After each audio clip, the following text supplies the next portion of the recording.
Okey,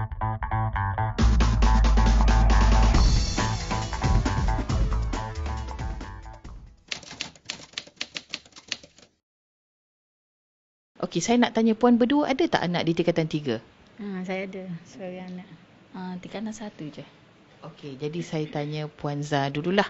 Okey, Puan Zah ada anak di tingkatan 3. Apa perasaan Puan apabila mula-mula Puan tahu bahawa mulai tahun 2014 ini sudah tidak ada lagi PMR, tapi anak Puan akan menduduki satu bentuk ujian yang baru yang disebut sebagai PT3, pentaksiran tingkatan 3. Jadi mungkin Puan ada komen sikitlah. Mula-mula tu risau juga dia. Macam perkara baru ni kita nak hadapi ni dia. Lepas tu bila dah terjadi dah juga, cuba-cuba kita melalui media, melalui sekolah dapat penerangan, lepas tu kita jadi rasa suka pula dengan benda tu. Macam kata pengalaman baru. Lepas tu macam itulah, mungkin boleh ada perubahan lah duduk dengan PMR je deh. Ni PT3 ni macam kelainan. Cuma saya rasa sikit tertekan ke anak je lah. Puan Mah pula tiada anak tingkatan 3, tapi agaknya mungkin pihak sekolah ada menyalurkan maklumat kepada Puan walaupun tak ada anak di tingkatan 3. Mungkin Puan ada ditaklimatkan ke di awal tahun? Belum lagi, setakat ni tu tak ada apa lagi lah.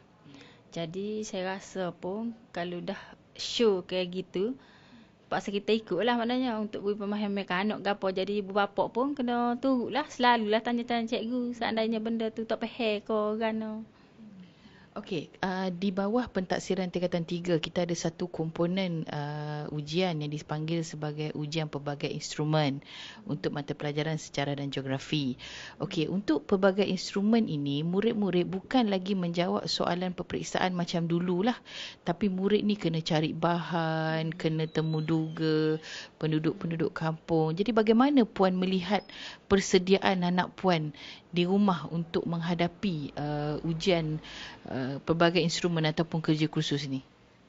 Kalau saya lah, saya teka ke bab kehadiran. Dulu kalau macam anak saya pernah ada PMR, saya banyak membantu ke kerja khusus tu, boleh bawa balik rumah, kita boleh bekerjasama dengan dia. Ni bila PT3 ni, semua kena buat bersama guru. Jadi kita tekankan bab kehadiran. Jadi kalau ada benda berkaitan dengan sekolah, kalau ada cikgu panggil pergi ke apa, kita kena pergi. Walaupun kita ni ibu pun kita pergi. Kita ikut aja. Jadi mungkin Puan ada nampak di rumah mungkin ada proses di mana anak tu mencari maklumat di akhbar ke di internet. Macam mana agaknya Puan melihat dan Puan membantu anak Puan dalam usaha ini? Lah ni ke canggih dia ada IT ke apa. Dia banyak ikut tu lah. Masuk ikut IT tu, buka laman web tu. Anak saya tu dia kena kerja khusus tu alam sekitar. Jadi kita banyaklah bawa dia ikut pergi sungai, tengok tempat pencemaran betul. Kita carilah tu maklumat dia tu di dalam tu apa internet apanya. Okey, Puan Mah, saya nak tanya dari segi kita ada satu lagi komponen pentaksiran yang kita panggil sebagai ujian lisan bertutur dan ujian lisan mendengar. Jadi murid-murid ini seawal tingkatan 3 dah mula ditaksir, dah mula menduduki ujian-ujian yang membolehkan mereka bertutur dan mengeluarkan pendapat lah. Jadi apa komen Puan dalam perkara ni? Pada pendapat saya lah, benda tu rasa macam okey sebab nak uji setara mana budak tu. Dari segi pemahaman dia, dari segi cikgu dah ajar tu, dia boleh faham ke tak masa cikgu duk mengajar tu kan. Lepas tu apabila dari segi pertuturan tu, dia boleh royak lah pendapat dia kalau dia tak faham ke kan.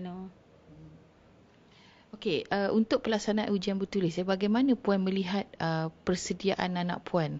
Ataupun adakah dia rasa stres ke? Ataupun kemudian selepas dia menduduki PT3 tu, dia balik dia kata senang ke, mudah? Ataupun dia tak boleh jawab? Bagaimana Puan melihat respon anak Puan?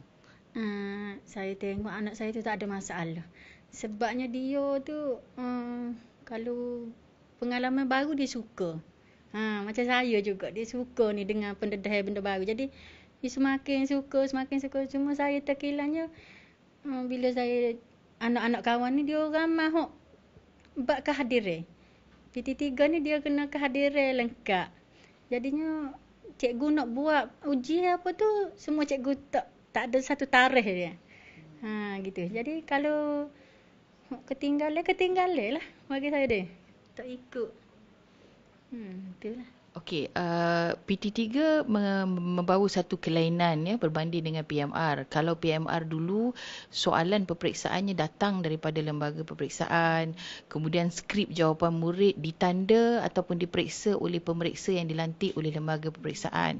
Tapi melalui PT3 untuk ujian bertulis, skrip jawapan murid akan ditanda sendiri oleh guru yang mengajar. Jadi bagaimana Puan melihat perkara ini? Apa pandangan Puan? Pada pandangan saya tu, kalau macam cikgu menilai lah maksudnya kan. Cikgu menilai. Jadi kalau budak hok rajin tu bolehlah buat molek. Kalau hok malas agak nak jawab gapo tak tahulah. Tak faham. Berbalik kepada isu yang Puan Zah sebut tadi, mungkin Puan Mah ada pandangan lah, maknanya apa harapan Puan Mah kepada guru-guru yang akan melaksanakan penandaan ini dari segi integritinya, dari segi keadilannya, apa harapan Puan kepada guru-guru kita? Harapan sayanya biar cikgu tu buat penilaian secara telus lah, jangan jadi pilih kasih. Hok kena kak, hok molek raik. Kalau hok tak kena kak, markah budak ni tiru, tak tahu jawapan ni. Molek ke kan sama ada budak ni berubah ke kita kata jawapan dia tu molek dah apabila dia baca dia faham ke kan buat ni cikgu tengok skala presentasi budak ni memang tak molek tak payahlah tiru dah. Jadi tak berapa kena juga cikgu kelas kak. Kemudian Puan mungkin Puan ada pandangan lah, Puan Mah ada pandangan yang Puan nak kongsilah sebagai ibu. Apa nasihat Puan kepada ibu-ibu, bapa-bapa di luar sana yang akan ada anak untuk menghadapi PT3? Sebab Puan pun akan ada anak hadapi PT3. Jadi sebagai ibu, apa nasihat Puan kepada parents yang lain? Nasihat saya tu, jadi ibu bapa ni penekanan lah terhadap anak-anak masuk tu kata 3 tarpe tu. Jadi law ni tu boleh dah tanya-tanya gapo masuk PT3 tu. Lepas tu bapa jadi kau gini-gini tu. Kena faham kak. Jadi ibu bapa ni kena selalu bertanya cikgu lah kadang-kadang ni anak tak marah dak, tak ada gapo, tak ada tindak balas maknanya. Cikgu kita tanya pula kehadiran pula marah pula kau cikgu. Jadi tak molek lah benda gitu. Jadi kita kena ambil satu langkah kerjasama antara guru dengan ibu bapa saat ni tu. Okey, akhir sekali soalan saya kepada Puan Zah. Apakah agaknya harapan Puan dengan pelaksanaan PT3 ni, sebab Puan ada anak yang kali pertama duduk PT3. Apa harapan Puan kepada PT3 yang sepatutnya boleh melahirkan anak Puan yang lebih cemerlang, global? Apa komen Puan? Teruskan lah. Lepas tu kalau ada orang lemah, orang tu banyak ke beki lagi. Rasa kalau ada benda tu ramai duduk komen kat beki lagi. Kita buat perubahan ke arah terbaik lah. Saya pun macam Kak Mah lah. Bagi ibu bapa ada anak tingkat 3 tu, kena selalu dekat dengan sekolah lah. Sebenarnya kena bekerjasama dengan PIBG. Saya gitulah kalau ada betul-betul saya mari sendiri di sekolah ni. Yalah cikgu puas dengan kita. Mungkin ada cadangan since Puan dah sebut tentang mungkin kena datang sekolah jom. Mungkin Puan ada cadangan apa agaknya peranan-peranan yang PIBG boleh ambil dalam usaha untuk membantu anak-anak kita dan ibu bapa dalam pelaksanaan PT3? Kalau saya semula ni molek dah saya rasa. Cumanya kalau PIBG tu masuk kampung, tu lagi molek jumpa dengan mak pok anak PT3 ni. Lagilah dekat ke diri tu. Pada cadangan saya lah, moleknya cikgu dengan satu ibu bapa tu, maknanya sebulan sekali kau turun kampung macam kita buat sembang petang gitu kan, untuk dekat cikgu dengan ibu bapa tu saat ni. Ibu bapa nama sekolah ni satu hal pula ibu bapa pula. Kena kan malah dia berjaya ikut mula nak ngaji. Kena gitu pula. Kalau boleh lah pada pendapat saya lah. Jadi cikgu dengan PIBG saat ni turun kampung, Kita ambil lah satu hari tu kita tersembang petai lah duk buang orang kapung gini. Boleh lah. Ibu bapa tu tanya cikgu pula boleh goyak. Kau ibu bapa gini-gini tak payah gapo. Satu langkah lah tu. Saya rasa lah. Okey, maknanya pendekatan pihak ABG turun bertemu dengan ibu bapa lah. Okey, terima kasih kepada puan berdua kerana sudi di Temu Ramah pada petang ini. Assalamualaikum.